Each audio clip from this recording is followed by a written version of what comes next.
Capítulo 7. Nutrir e sustentar relações de longo prazo. As pessoas não se importam com o que você sabe. Elas querem descobrir o quanto você se importa. Zig Ziglar.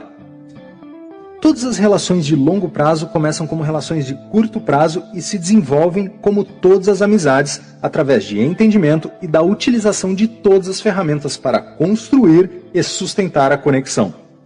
Com o passar do tempo, algumas de nossas relações de amizade se tornam relações amorosas.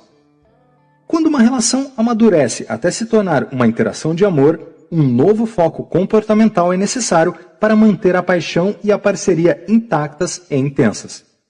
Esse novo sentimento, simples de entender, mas difícil de manter, é o afeto. Pense um pouco em todas as pessoas que você conhece mais do que casualmente, como família, amigos, colegas e mentores. Depois, pergunte a si mesmo: por quais desses indivíduos eu sinto mais estima e realizaria seus desejos mais voluntariamente? Provavelmente essa pessoa é alguém que você acredita que se importa com você. É possível perceber isso nas ações e no comportamento dela em geral. Tentar definir o afeto é um pouco como tentar definir o termo pornografia.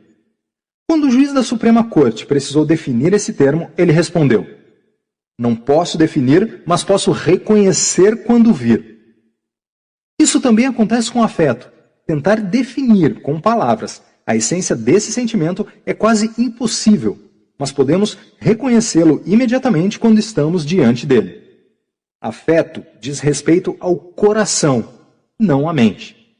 É algo que vai além de interações robóticas, intelectuais e superficiais e toca na própria essência de quem nós somos em nossas emoções mais profundas. O afeto nos permite alcançar os níveis mais altos de uma relação e podemos separar 4 componentes que nos mostram o que precisamos fazer para demonstrar afeto eficientemente. A. Ter compaixão e ou preocupação. B. Ouvir atentamente. C. Dar reforço. E D. Sentir empatia. Vamos examinar cada um desses componentes para ajudar a definir o que deve ser feito para manter relações de longo prazo felizes e saudáveis. A. Compaixão e ou preocupação. Pessoas afetuosas mostram uma preocupação honesta pelo outro, não um comentário de passagem ou uma resposta irreverente para alguém que está sofrendo, mas uma genuína sensação de compaixão por aquilo que o outro está experimentando e um compromisso para ajudar a melhorar as coisas. Em relações de longo prazo, haverá muitos momentos em que um ou ambos os parceiros enfrentarão crises. É nesse momento que o verdadeiro nível de preocupação, ou a falta dela, se torna evidente. É relativamente fácil manter uma relação de longo prazo quando tudo vai bem. Mas é no meio de uma crise que o verdadeiro caráter de um indivíduo se revela e se mostra maravilhoso ou deficiente. De certa maneira, poucas coisas são tão bonitas quanto 2 pessoas que se tornaram dependentes uma da outra como parceiros afetuosos quando a necessidade aparece. Talvez a forma mais forte de afeto se mostre quando uma pessoa se torna cuidadora de um parceiro doente ou ferido. Testemunhar esse tipo de sacrifício altruísta, dia após dia, às vezes ano após ano, é testemunhar a personificação do afeto em sua forma mais pura. Com sorte, você nunca terá que cuidar de um parceiro na doença, em vez de na saúde. Felizmente, no dia a dia é possível fazer pequenas coisas para deixá-lo saber que você se importa. Compartilhar o trabalho, fazer algo especial sem razão aparente, fazer um elogio inesperado, oferecer segurança em momentos de instabilidade, estar lá quando ele ou ela precisa de você, oferecer uma palavra bondosa e ajuda são atos de amor que um indivíduo afetuoso faz. Esse tipo de afeto é amar alguém por dentro, e quando você entrega algo de coração, isso será recebido com gratidão verdadeira. Um dia, eu estava almoçando num shopping lotado em Washington e quando me aproximei da lata de lixo, pensei ter ouvido alguém chamar meu nome. Vasculhei a multidão e não percebi ninguém tentando chamar minha atenção, então continuei andando. Então ouvi meu nome completo ser chamado. Virei e me deparei com uma jovem garota se aproximando. Ela parou e se apresentou, mas eu não a reconheci. Ela disse que queria me agradecer por ter salvado sua vida. Eu reagi com um olhar confuso. Ela continuou. Eu era uma das garotas sequestradas há 10 anos. Instantaneamente me lembrei do dia em que ela e sua amiga foram resgatadas por 2 policiais sob uma saraivada de balas. Eu disse a ela que foram os policiais que salvaram sua vida.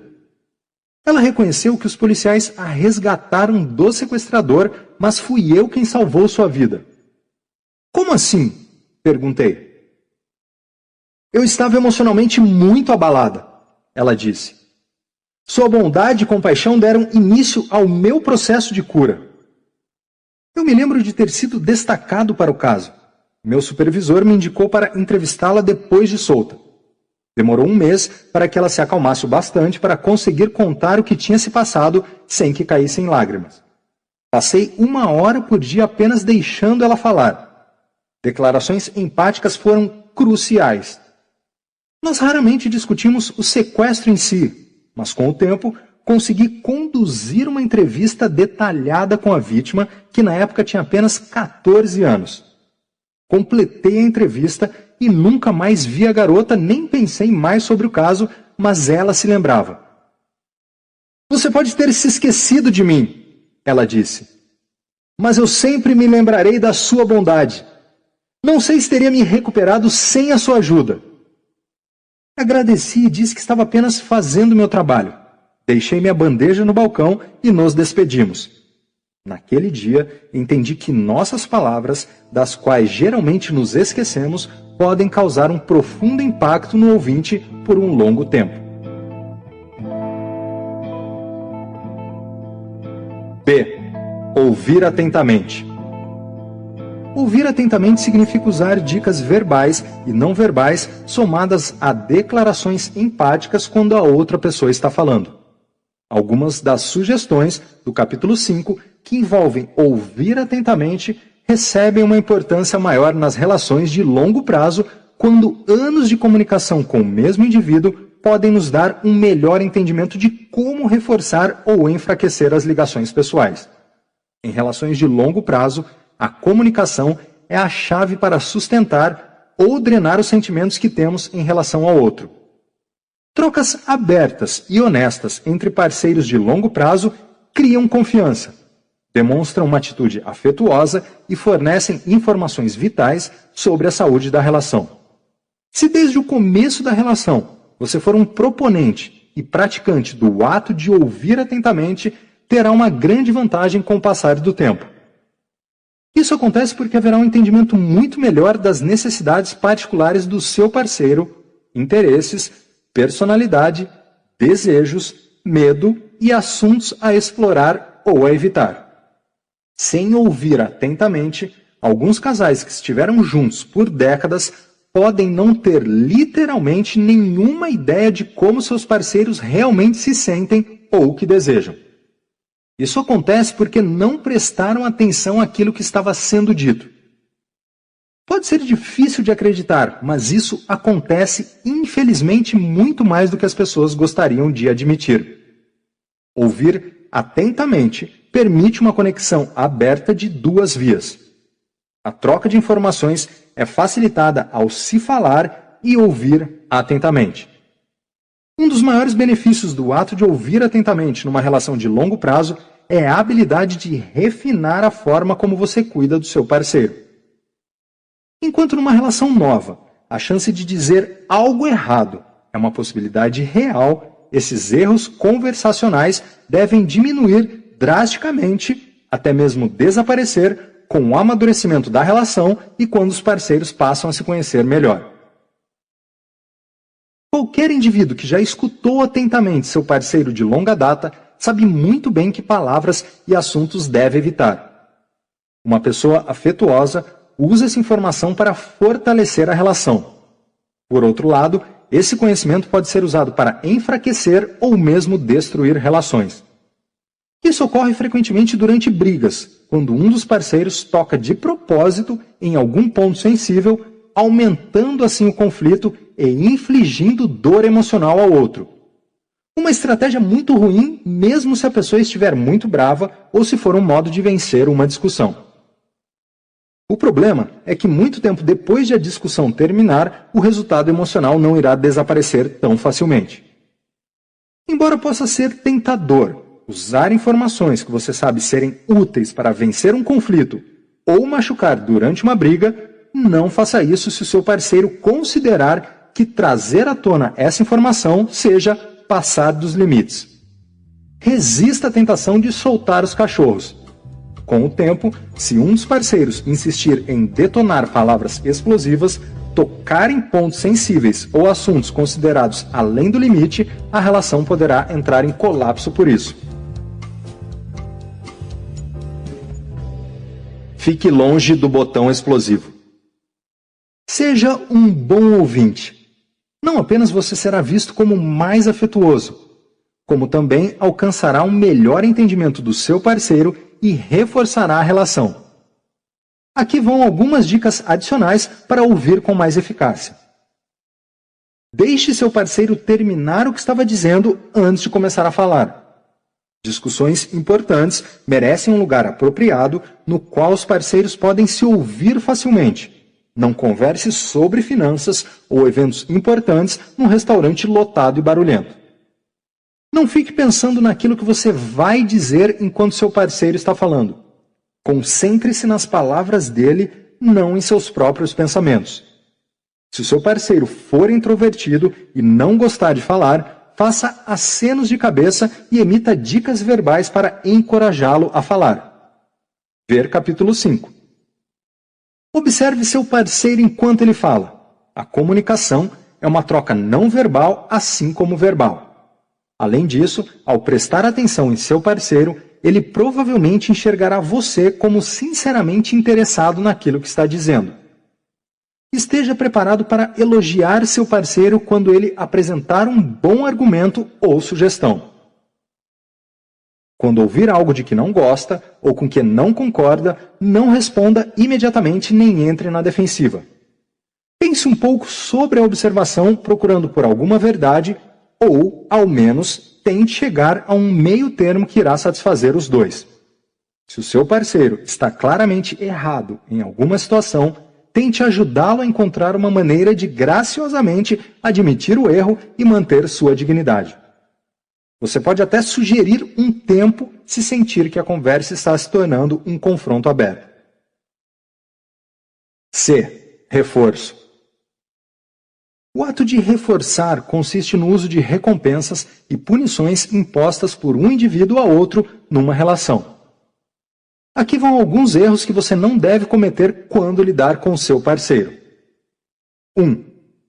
Não estar ciente de que seu estilo de interação resulta na administração inadequada de recompensas e ou punições no dia a dia.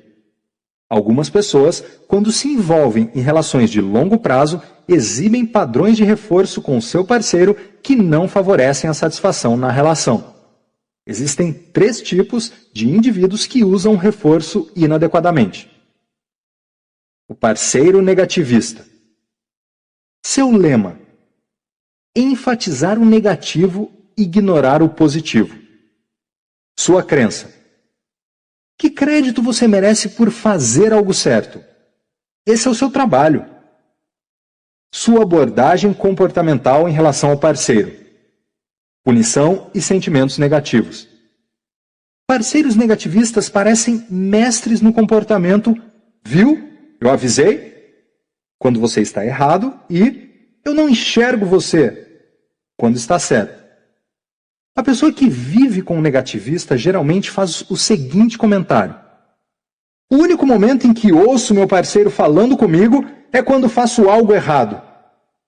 Alguém se surpreende por esse comportamento criar amargura e frustração? Ninguém gosta de se sentir que quando faz algo certo é ignorado, enquanto qualquer engano recebe máxima atenção. Uma vez ouvi uma esposa dizer algo muito certo para seu marido: se você vai criticar meus erros, pelo menos dê a mesma atenção aos meus acertos. Parceiros negativistas precisam reconhecer que, se é apropriado criticar seus parceiros quando fazem algo errado, também deverá elogiar quando acertam. O parceiro perfeccionista. Seu lema: sempre há espaço para melhorar. Sua crença: se não está perfeito, não vale a pena. Sua abordagem comportamental em relação ao parceiro: manter padrões inalcançáveis. O parceiro perfeccionista exige altos níveis de esforço e quer a perfeição mesmo quando algo funcional já seria suficiente e gastaria bem menos energia. Indivíduos perfeccionistas estão dispostos a elogiar o parceiro por um trabalho bem feito, desde que seja perfeito. E aí mora o problema. Pois o parceiro perfeccionista exige padrões tão altos que quase ninguém consegue alcançar o nível de desempenho necessário para receber um elogio. Portanto, o parceiro perfeccionista não é melhor do que o negativista, já que requer níveis tão altos de perfeccionismo que fica literalmente impossível satisfazê-lo de qualquer forma.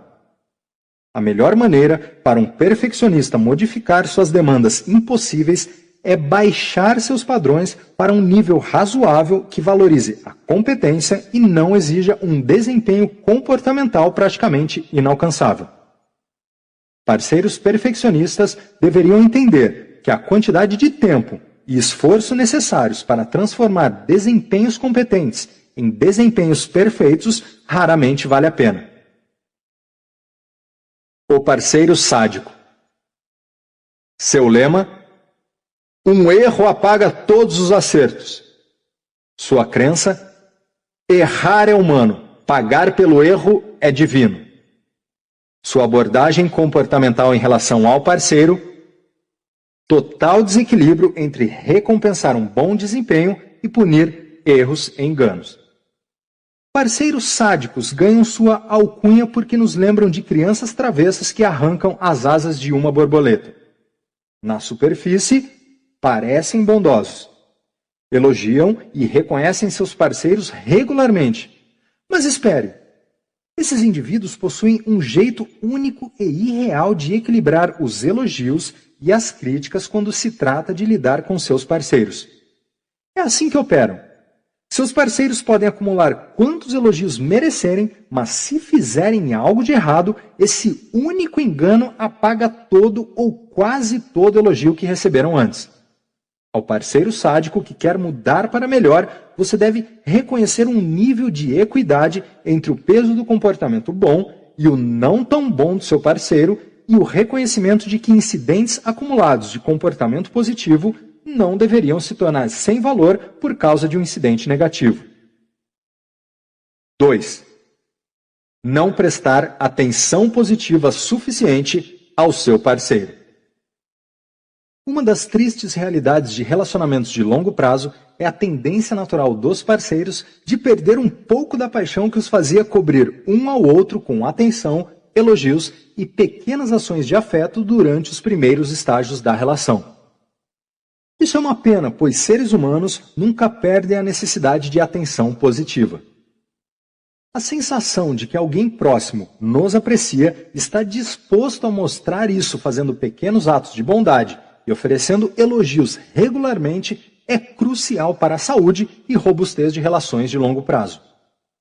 Aqui vão algumas maneiras para você fazer seu parceiro saber que você o aprecia. Elogie quando ele fizer algo bem feito. Por exemplo, pode ser um problema resolvido no trabalho. Possivelmente, poderia envolver alguma honra cívica ou social que ele receba. Pode até mesmo não ser nada além de um gesto como apanhar seu doce predileto na padaria. Deixe seu parceiro saber que você o aprecia elogiando. Mas o elogio nunca deve ser oferecido para conseguir algo. Deve ser dado apenas quando é merecido e você puder elogiar honestamente. A boa notícia é que um elogio não custa dinheiro. Só é preciso a disposição para observar e perceber o comportamento notável e depois o ato em si de verbalizar sua atenção positiva. Nunca se esqueça de datas importantes do seu parceiro, como aniversários e eventos especiais. É impressionante o que um cartão com uma mensagem pessoal pode fazer para um parceiro se sentir realmente bem e, baseado na regra de ouro da amizade, também se sentir bem em relação a você.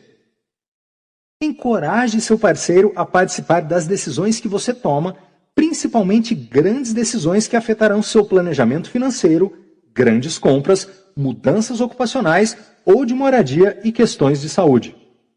As pessoas ficam mais dispostas a aceitar qualquer decisão tomada sobre um assunto se elas sentirem que possuem poder de decisão. Isso acontece porque elas se sentem incluídas e sentem que também são donas da ideia. Não apenas ficarão mais propensas a aceitar a decisão depois de serem consultadas, como também farão isso de um jeito mais motivado e entusiasmado. Quando apropriado, faça um reconhecimento público de seu parceiro, deixando os outros saberem de alguma conquista especial. Embora seu parceiro possa fingir constrangimento ou tentar diminuir a conquista, na maioria dos casos isso não deve deter você. Mesmo introvertidos gostam de reconhecimento público, desde que feito com cuidado e discretamente. 3. Não presentear seu parceiro corretamente, porque aquilo que você acha que ele quer e aquilo que ele efetivamente quer não coincidem. Tente lembrar de algum aniversário da sua infância quando você recebeu um presente de que não gostou. Era ainda pior se o presente viesse de algum parente ou amigo que possuía muito dinheiro e você estivesse esperando por aquela bicicleta, mas ao invés disso recebeu roupas ou uma enciclopédia. Não cometa esse tipo de erro com seu parceiro. Mesmo que você tenha boas intenções e se esforce muito para conseguir aquele presente especial, nada disso terá valor se o presente não for aquilo que o parceiro queria. Você pode pensar que após 10, 20, 30 anos, os parceiros possuem uma boa noção daquilo que o outro quer. Mas isso nem sempre é verdade. O marido que compra para sua esposa um aspirador de pó para o Dia dos Namorados não é apenas assunto para lendas urbanas e propaganda. Isso acontece de verdade. Qual é a melhor maneira para ter certeza de que você escolherá o presente certo? Pergunte. Ou, melhor ainda, ouça o que o seu parceiro diz e você provavelmente será capaz de detectar. Seja observador. Um catálogo aberto na cozinha, com o item circulado em vermelho, pode ser uma ótima dica. Um dos problemas de se perguntar a uma pessoa o que ela quer é a perda do elemento surpresa. Um jeito para evitar isso, principalmente quando se trata de presentes de Natal, é fazer seu parceiro colocar fotos numa caixa do que gostaria de receber. Por exemplo, pode ser um anúncio de viagem, um item para casa ou até mesmo o cardápio de um restaurante. Dessa maneira, é possível escolher um dos itens e comprá-lo e o presenteado não saberá o que esperar. O elemento surpresa, embora não seja completo nesse caso, acrescenta mais excitação na troca de presentes. D. Empatia. Empatia é o último componente do afeto e é crucial para qualquer relação de longo prazo bem-sucedida. Ser capaz de sentir como seu parceiro se sente e se importar com isso é essencial para manter uma boa relação. Indivíduos que passaram muito tempo juntos possuem uma vantagem natural quando se trata de se colocar no lugar do outro. Eles tiveram anos para aprender até mesmo as nuances mais sutis do humor do parceiro, suas necessidades únicas e idiosincrasias de comportamento. É incrível o que uma palavra bondosa pode fazer quando você sente que seu parceiro está deprimido. Usar declarações empáticas como: você deve estar mesmo magoado. Quando descobrir que ele está sofrendo, envie uma poderosa mensagem de que você se importa o bastante para perceber o problema e está disposto a expressar sua preocupação. Estar lá para um parceiro sofrendo física ou psicologicamente produz um grande efeito reconfortante, e essa compaixão é sempre lembrada e apreciada. A empatia é uma parte tão importante das relações que foi reconhecida e exaltada por décadas como uma ferramenta crucial para moldar relações de todos os tipos, curtas, longas, pessoais ou de negócios. O próprio Henry Ford resumiu perfeitamente quando disse: "Se existe um segredo para o sucesso, esse segredo está na habilidade de entender o ponto de vista da outra pessoa e enxergar as coisas a partir desse ângulo, além do seu próprio." Ter preocupação e ou compaixão, ouvir atentamente, dar reforço e sentir empatia são os componentes do afeto que transformam amizades de curto prazo em relações de longo prazo e essas, por sua vez, em tudo que são capazes de se tornar. Como lidar com pessoas irritadas, incluindo você mesmo, praticando o controle da raiva. As ferramentas que você recebeu para moldar relações satisfatórias foram criadas para funcionar com praticamente qualquer um.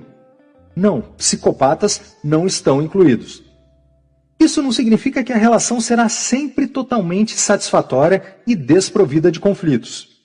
Mesmo os melhores amigos e parceiros podem ter discordâncias, até mesmo discordâncias sérias, quando se encontram de mau humor em lados opostos de alguma questão. Aprender a lidar com a irritação, que é inevitável numa relação, é uma habilidade importante que você deve desenvolver para superar as dificuldades de uma relação interpessoal. Como lidar com a irritação em interações interpessoais. Quando amigos, colegas de trabalho ou familiares se irritam, eles criam estresse. Podem fazer de seu trabalho ou vida doméstica algo muito desagradável. Desenvolver estratégias eficazes para controlar a irritação é a base da boa vontade e de um ambiente mais prazeroso em casa e no trabalho. Uma estratégia eficaz para controlar a irritação envolve manter o foco da conversa na pessoa irritada, permitindo que ela ventile a irritação e, além disso, fornecendo uma forma de ação direta para lidar com o problema que originou o incômodo. Isso quebra o ciclo da irritação e permite a resolução das situações de crise sem danificar as relações pessoais.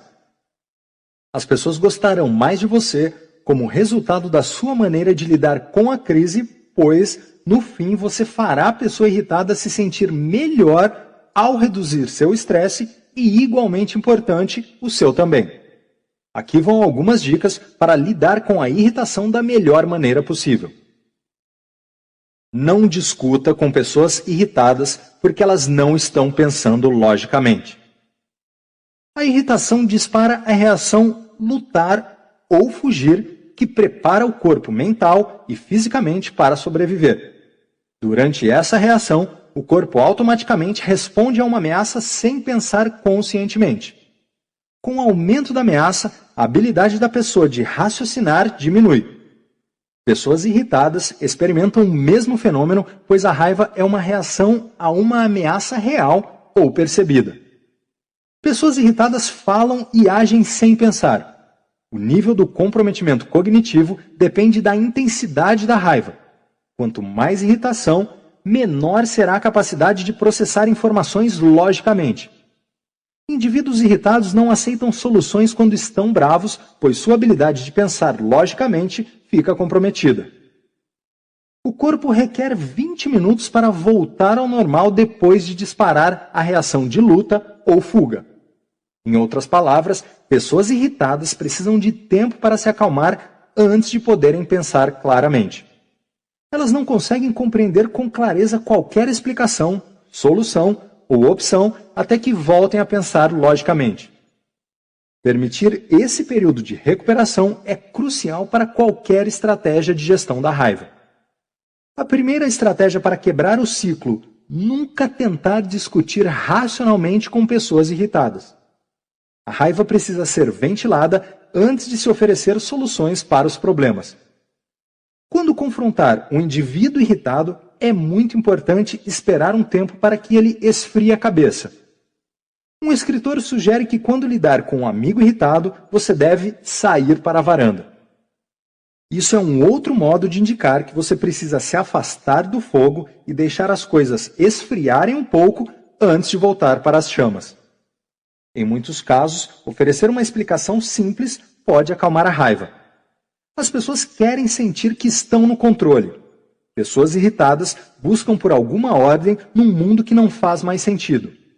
A incapacidade de encontrar sentido em um mundo desorganizado causa frustração que é expressa como raiva. Dar uma explicação para um comportamento ou problema geralmente reordena o mundo desorganizado e acalma a pessoa irritada no processo. A seguinte conversa entre um supervisor e um funcionário demonstra o uso dessa técnica. Supervisor: quero que você termine seu relatório ainda hoje. Seu comportamento é inaceitável. Irritação. Funcionário: eu não consegui terminar o relatório porque não recebi as informações do departamento de vendas. Eles disseram que vão enviar dentro de 1 hora. Explicação. Supervisor: certo. Então termine o relatório assim que possível. Resolução da raiva. Se a pessoa irritada não aceitar a explicação simples do problema, o potencial para uma discussão verbal aumenta significativamente. A raiva precisa de combustível. O aumento da irritação provoca uma resposta mais intensa, o que por sua vez fornece mais combustível para um supervisor irritado. Se esse ciclo de raiva continuar, em algum ponto o limite da sua própria reação, lutar ou fugir, será ultrapassado, causando a redução da habilidade de pensar logicamente. Resolver problemas se torna impossível quando você e a outra pessoa se perdem nesse ciclo de irritação. Tente essa combinação mágica para quebrar o ciclo da irritação. Declarações empáticas, ventilação da irritação e declarações presumíveis. Declarações empáticas capturam a mensagem verbal, a condição física ou as emoções de uma pessoa e, usando linguagem paralela, as refletem de volta para o falante. Ventilar a irritação reduz a frustração.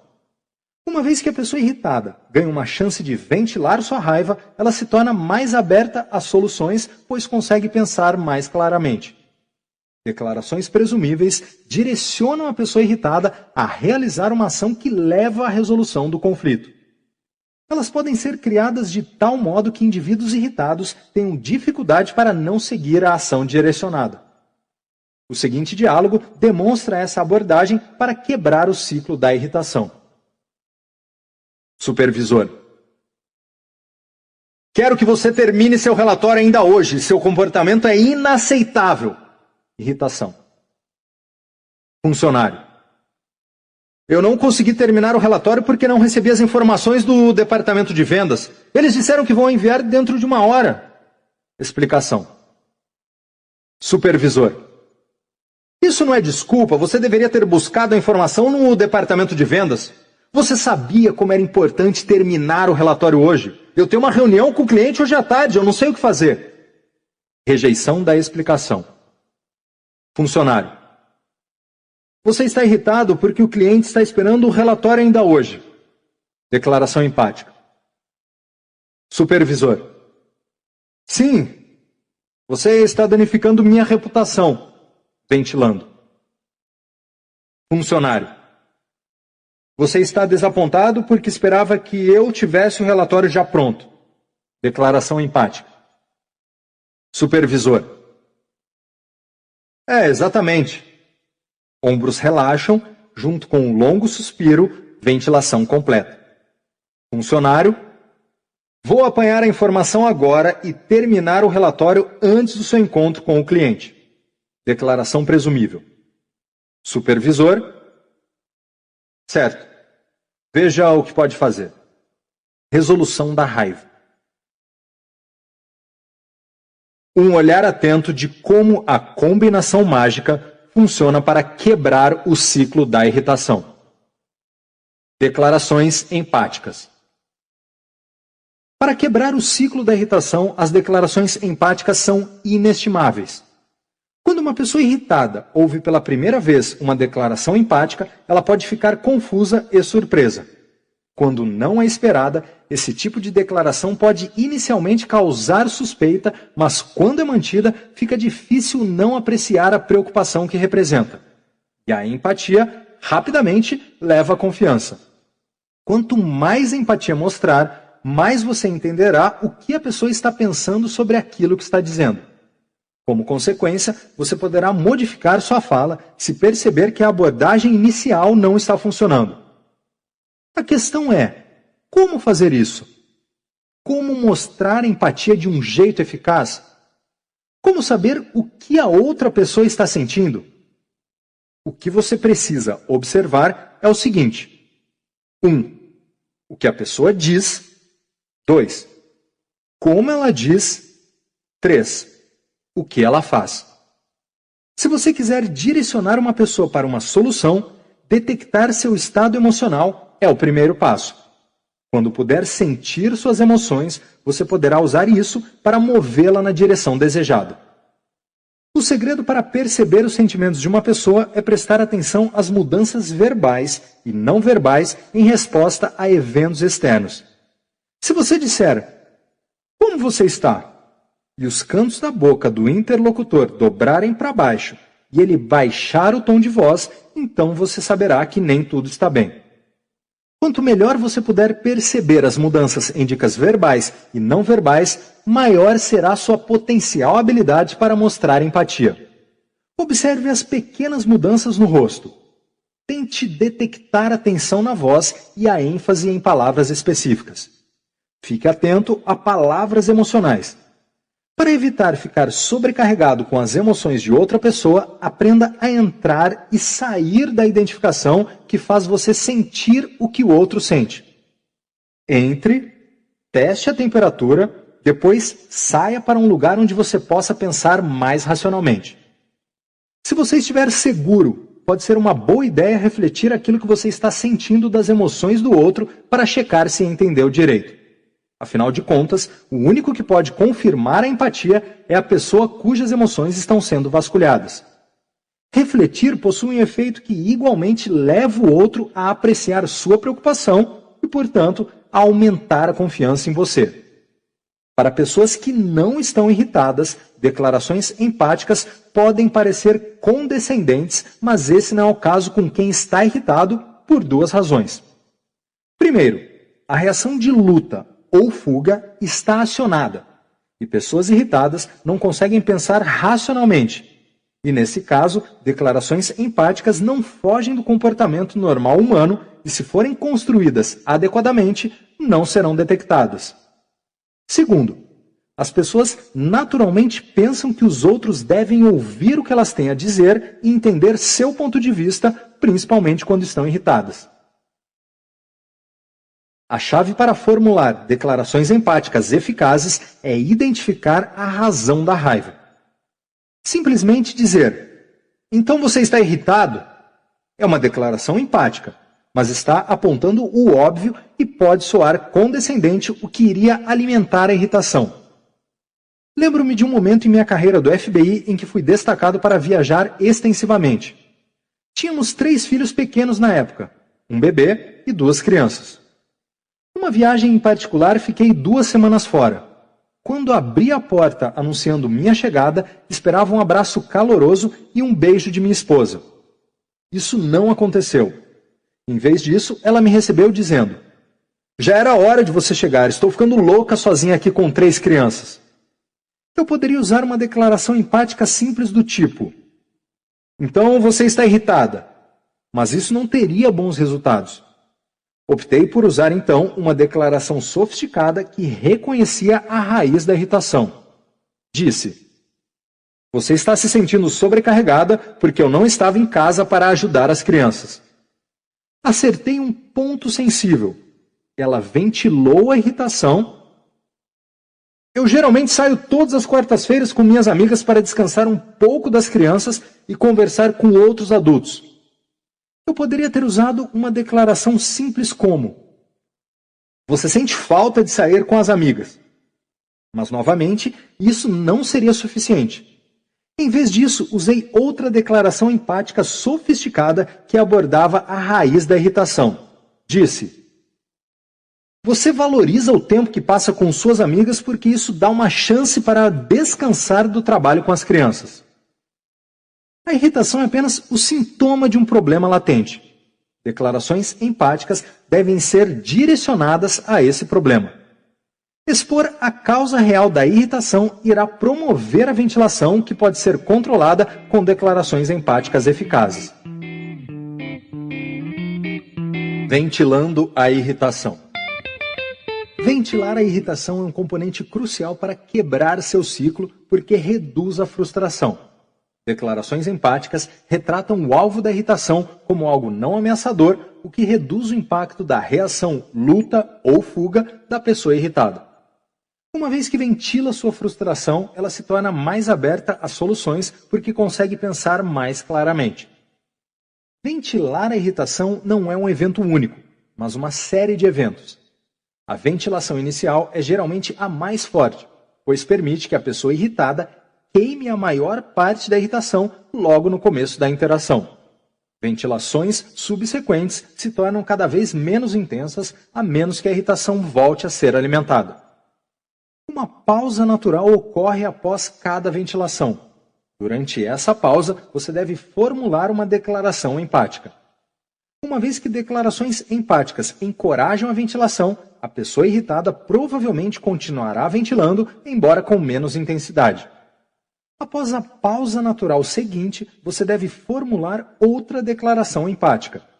Você deve continuar formulando declarações empáticas até que a irritação acabe. Suspiros, respiração profunda, ombros relaxados e olhar para baixo são sinais de que a irritação está acabando. Nesse ponto, você deve introduzir a declaração presumível. Declarações presumíveis. Declarações presumíveis direcionam os irritados a uma ação que resolva o conflito. Elas são formuladas de tal maneira que quem escuta tem dificuldade para não seguir a direção desejada. Formular declarações presumíveis requer a habilidade de ouvir criticamente. Elas direcionam a força da irritação para uma solução que seja aceitável para os envolvidos.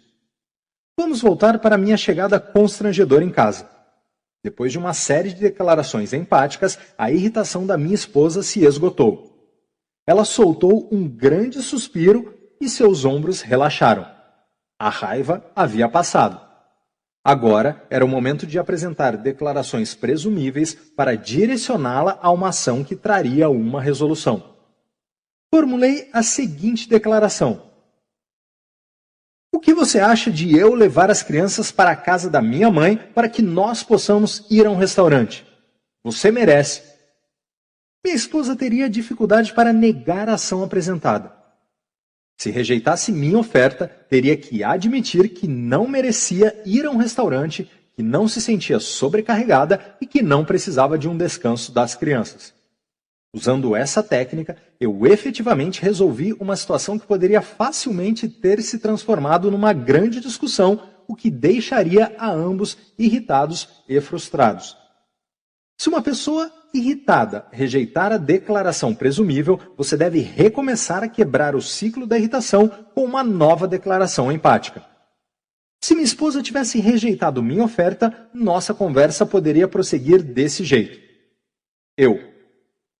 O que você acha de eu levar as crianças para a casa da minha mãe para que nós possamos ir a um restaurante? Você merece. Declaração presumível. Minha esposa: você não vai escapar assim tão fácil. Rejeição da declaração presumível. Então você acha que uma noite fora não é suficiente para compensar o trabalho que teve enquanto eu estive fora? Declaração empática, voltando à quebra do ciclo de irritação.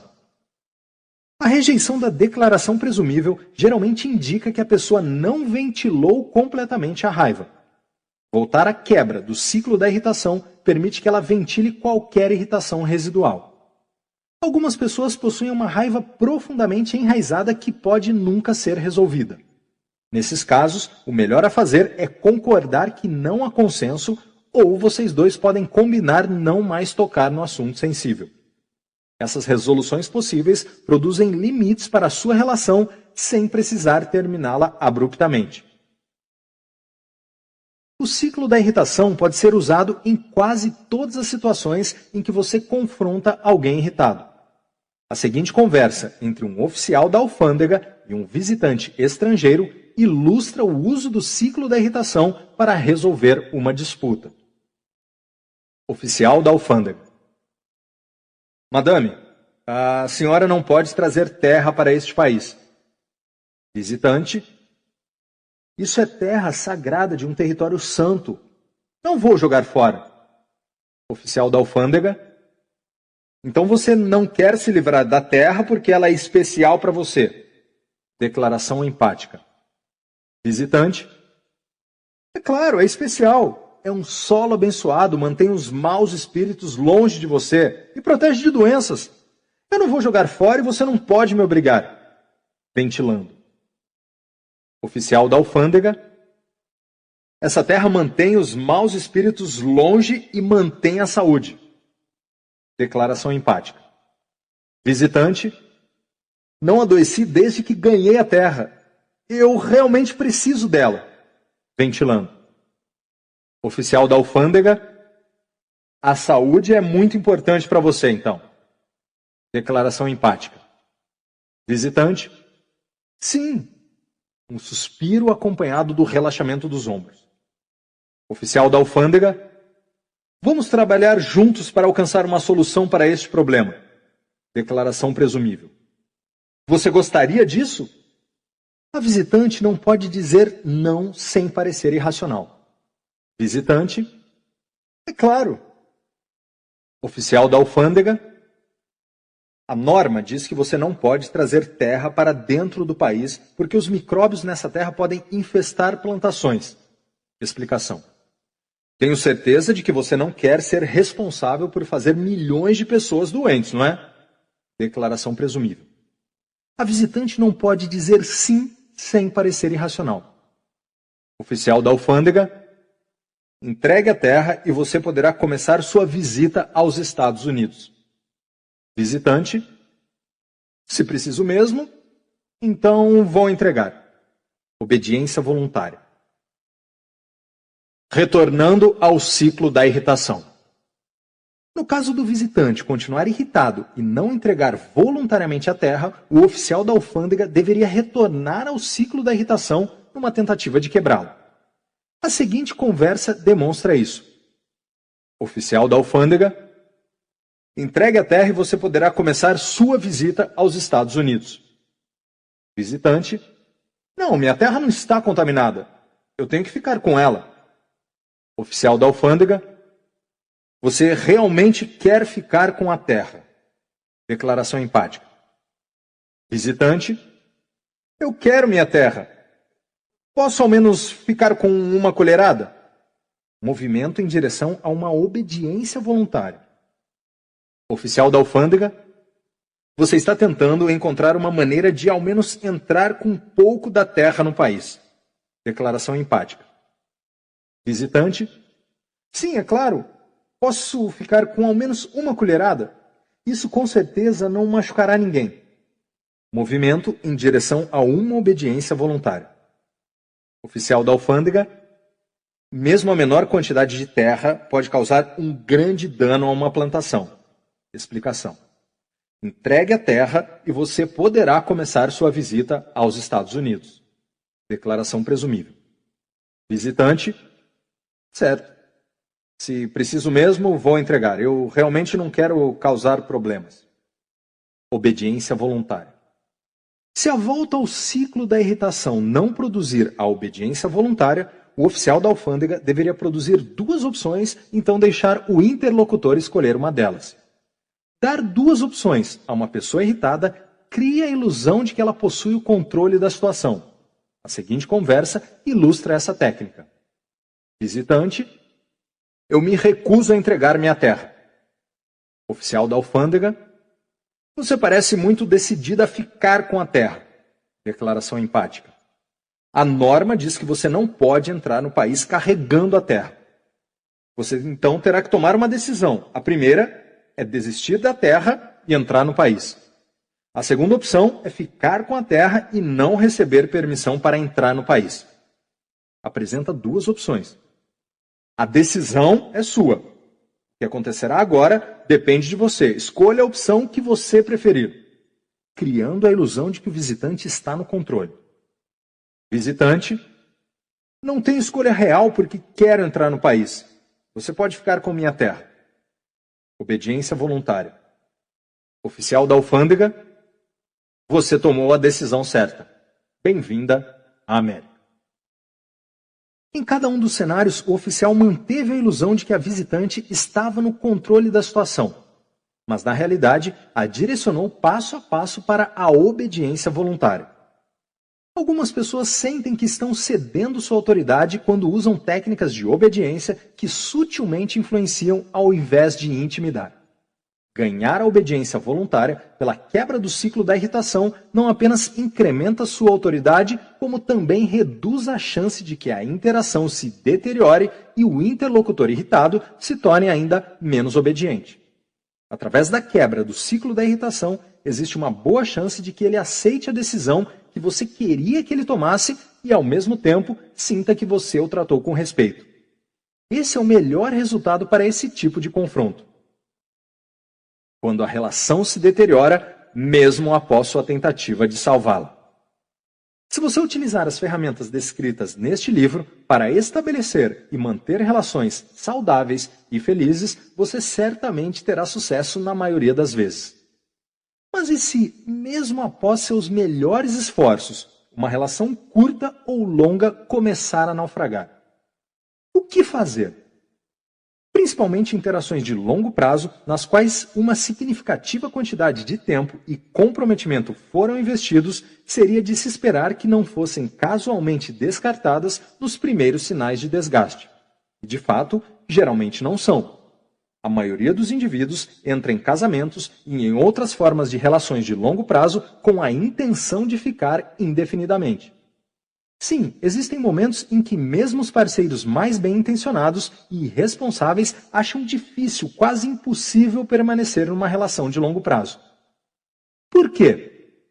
Existem muitas razões, mas algumas das mais comuns incluem uma divergência de interesses. Indivíduos que compartilharam os mesmos objetivos de carreira aos 20 anos podem ter perspectivas diferentes 30 anos depois. Uma nova carreira ou objetivo de vida pode pesar muito numa relação de longo prazo se os parceiros não concordarem com essas mudanças. A síndrome do ninho vazio. Quando as crianças deixam o ninho, um ou os dois pais às vezes escolhem a ruptura. A necessidade de mais liberdade. Casais que passaram muito tempo juntos, principalmente se eram jovens, quando se casaram, às vezes se sentem presos e desejando a liberdade que enxergam em seus amigos solteiros. Isso é um clássico caso da grama do vizinho é mais verde. Pessoas casadas desejam a liberdade que os solteiros possuem, enquanto os solteiros desejam o comprometimento dos casados. A necessidade da mudança. Você já se perguntou por que pessoas com 60 ou 70 anos decidem terminar um relacionamento de longo prazo? Às vezes, é simplesmente o reconhecimento de que a vida é curta e se você deseja um estilo de vida diferente, a janela de oportunidade está se fechando rapidamente. Mudanças de personalidade. Nossa personalidade não é estática nem solidificada na adolescência. Nós mudamos com o tempo e se essas mudanças afastarem os parceiros, a relação geralmente acaba. Interferência de terceiros. Cientistas comportamentais debatem há muito tempo se os humanos são naturalmente monogâmicos. Enquanto o debate prossegue, relações de longo prazo continuam a naufragar por causa da infidelidade e a substituição do parceiro por um novo interesse romântico. Tédio. Muito da mesma coisa pode criar o tédio. Por sua vez, é um acelerador para o naufrágio das relações, fazendo interações excitantes parecerem comuns e não satisfatórias. Incompatibilidades emergentes. Enquanto as relações se desenvolvem, as pessoas também se transformam. Isso pode levar a problemas, caso um dos parceiros desenvolva comportamentos inaceitáveis para o outro. Por exemplo, um dos parceiros pode começar a beber, ou apostar demais, ou mostrar pouco interesse em sexo, ou se tornar mais recluso, ou até mesmo começar a roncar, para o desespero do parceiro com sono leve. A boa notícia é que muitos, talvez a totalidade desses problemas, pode ser superada com esforço mútuo ou terapia se as pessoas envolvidas estiverem comprometidas a continuar juntas e dispostas a fazer o que for preciso para reparar a relação. Até mesmo os melhores amigos podem ter as piores discussões. Boas relações de curta ou longa duração necessitam de esforço para florescer. Assim como o jardineiro que deseja que suas plantas e árvores cresçam plenamente, você deve cuidar das relações com carinho, paciência, amor e compreensão se quiser que floresçam. Relações não podem ser deixadas para morrer no primeiro sinal de dificuldade. Você deve ter certeza de que fez todo o possível para salvar a relação antes de considerar terminar tudo. Em caso de divórcio, quebre o vidro. Uma vez recebi um ótimo conselho que repasso para jovens casais sempre que posso. Quando as relações ainda são novas, vibrantes e cheias de amor, escrevam cartas um para o outro. Vocês devem abrir o coração e escrever em detalhes as coisas que gostam e admiram no parceiro. Mas não entreguem as cartas. Em vez disso, coloquem-nas em envelopes lacrados endereçados ao parceiro. Depois, guardem numa caixa em algum lugar seguro. Caso a relação comece a naufragar, vocês podem trocar as cartas. Essa lembrança emocional pode ser suficiente para reavivar os sentimentos de amor e começar uma nova era para o casal. As cartas podem também ser usadas como um quebra-gelo emocional, para motivar a resolução de qualquer questão em que haja um impasse e seja preciso algo para colocar os parceiros no caminho da solução dos problemas. Um homem para quem mencionei essa ideia fez de verdade uma caixa de madeira com um vidro na frente igual a um alarme de incêndio. Ele então fixou um pequeno martelo na caixa com uma corrente. A placa na caixa dizia: em caso de divórcio, quebre o vidro.